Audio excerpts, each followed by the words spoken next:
అసలు సూర్యచంద్రులు తారకలు కూడా అవసరం లేకుండా తనంత తానుగా ప్రకాశించేవాడెవరు అంటే భగవంతుడొక్కడే. వేదం భగవంతుని యొక్క స్వరూపాన్ని చెప్తూ నతత్ర సూర్యో భాతి నచంద్రతారకం నేమా విద్యుతో భాంతి కుతోయమగ్ని త్వమేవ భాంతమనుభాతి సర్వం తస్య భాషా సర్వమిదం విభాతి అంటుంది. సూర్యుడు ప్రకాశించకపోయినా, చంద్రుడు ప్రకాశించకపోయినా, తారకలు ప్రకాశించకపోయినా, ప్రకాశమన్నది లేకపోయినా తనంత తాను ప్రకాశించగలిగిన వాడెవరు అంటే భగవంతుడు ఒక్కడే.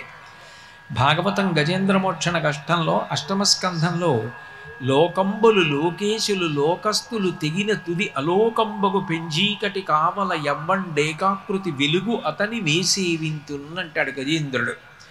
ఈ లోకాలు లోకంలో ఉన్నవాళ్ళు, లోకాలని పరిపాలించేవాళ్ళు కూడా లయమైపోయినప్పుడు, మహాప్రళయం అయిపోయిన తరువాత కటిక చీకటి కావల ఎవ్వరి సహకారం లేకుండా తనంత తాను ప్రకాశించేవాడెవరో ఆయనే భగవంతుడు.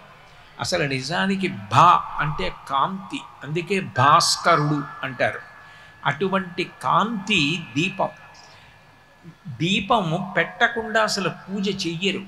దీపం పెట్టకుండా పూజ చెయ్యకపోవడానికి కారణం ఏమిటంటే మనకి భగవంతుడు 5 ఇంద్రియములు ఇచ్చాడు. సుఖములు కానీ దుఃఖములు కానీ అన్నీ నిజానికి ఆ 5 ఇంద్రియముల మీదే ఆధారపడ్డాయి. మీరు ఎన్ని కోట్ల సుఖాలు అనుభవించండి, ఎన్ని కోట్ల దుఃఖాలు ఉండనివ్వండి, అన్నీ కూడా ఈ 5 ఇంద్రియముల మీద ఆధారపడి ఉంటాయి. ఈ 5 ఇంద్రియములు పనిచేయడం ఆగిపోయాయి అనుకోండి, సుఖము దుఃఖము అన్న మాట లేదు.